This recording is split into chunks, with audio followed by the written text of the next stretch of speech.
تو وہ چینج ہوگی.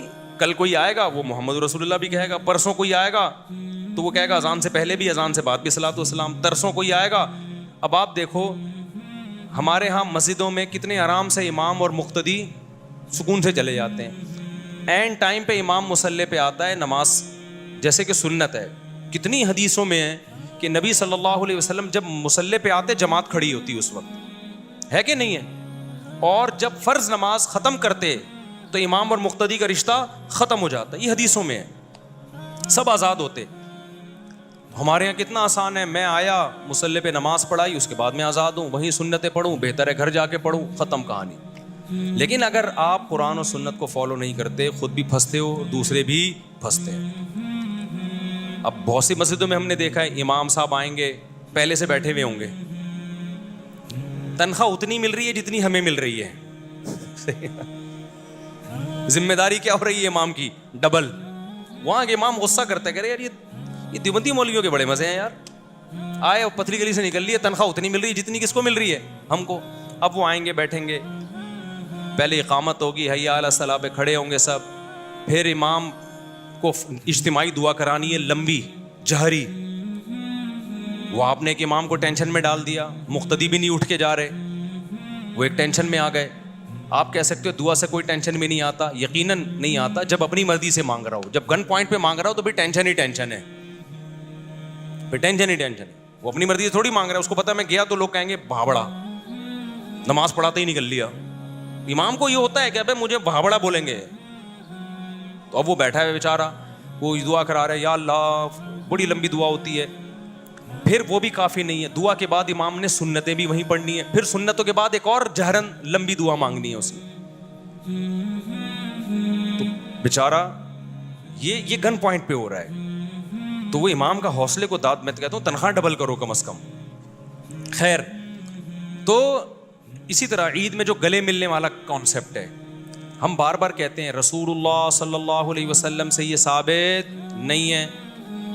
ہم آسانی سے مشکل سے بڑی آسانی سے نکل گئے ہم. اب میں جب عید کی نماز پڑھاتا ہوں, میں لوگوں سے کہتا ہوں بھائی ہول سیل کے حساب سے سب کو دعائیں, ٹھیک ہے نا, مبارک, اور پتلی گلی سے نکل لی ہم. لیکن جو لوگ کہتے ہیں گلے ملنے چاہیے, سنت ہے, یا یہ کہ نبی نے روکا بھی تو نہیں ہے نا گلے ملنے سے, تو مانگو. وہ عید کے دن جو ٹینشن ہوتی ہے نا, وہ جس پہ گزرتی ہے وہی جانتا ہے. سب سے 3 دفعہ گلے ملنا ہے, یوں ملو, پھر یوں ملو, پھر یوں ملو, پھر وہاں سے نکلے وسیم بھائی آ رہے ہیں, یوں ملو, پھر یوں ملو, پھر یوں ملو, پھر غفار بھائی آ رہے ہیں, یوں ملو, پھر یوں ملو, پھر یوں ملو, پھر سبکتگین صاحب آ گئے, پھر ان سے ملو, پھر تبسم صاحب آ رہے ہیں وہاں سے, پھر اور غفار بھائی آ رہے ہیں, پھر وہاں سے تو نام جمشید آ رہا ہے وہاں سے. صرف وہ نہیں آ رہا جس نے آپ سے قرضہ لیا ہوا ہے, جس کے انتظار میں آپ اس کو تلاش کر رہے ہو, وہ ملے تو چھوڑوں گا نہیں اس کو, وہ نہیں آئے گا. کس قدر ٹینشن ہے یار, کس قدر ٹینشن. ایک گلی سے گزرنا مشکل, یوں جا رہے ہو وہاں سے 10 آدمی آ رہے ہیں, ابے تینوں سے گلے ملو, پھر وہاں سے ٹن مارا, ادھر سے 20 آدمی آ رہا ہے, خود بھی مصیبت میں, دوسرے بھی مصیبت میں. ہلکا پھلکا رکھو یار, عید ہے, کوئی عذاب تھوڑی ہے. تو ہم کتنے آرام سے پتلی گلی سے نکل لیتے ہیں. میں جو عید پڑھاتا ہوں تو السلام علیکم جی, پتلی گلی نکلو گئے, لوگ بھی نہیں ملتے, کہہ رہے ہیں بس کافی ہے. کوئی پرانا دوست آ گیا تو چلو مسافہ کر لیا اس سے, بہت ہو گیا, کوئی پرانا آ گیا تو چلو. گلے ملنا بذات خود حرام تو نہیں ہے نا, لیکن اس کا التزام کرنا کیا ہے, یہ ناجائز ہے, اس کو سنت سمجھنا ناجائز ہے. تو اتنی ٹینشن یار, اتنی ٹینشن. تو بدعت میں جب بھی انسان جاتا ہے اپنے لیے بھی ٹینشن اور دوسروں کے لیے بھی ٹینشن, اور جب بھی سنت پہ رہتا ہے خود بھی ہلکا پھلکا اور دوسرے بھی ہلکے پھلکے.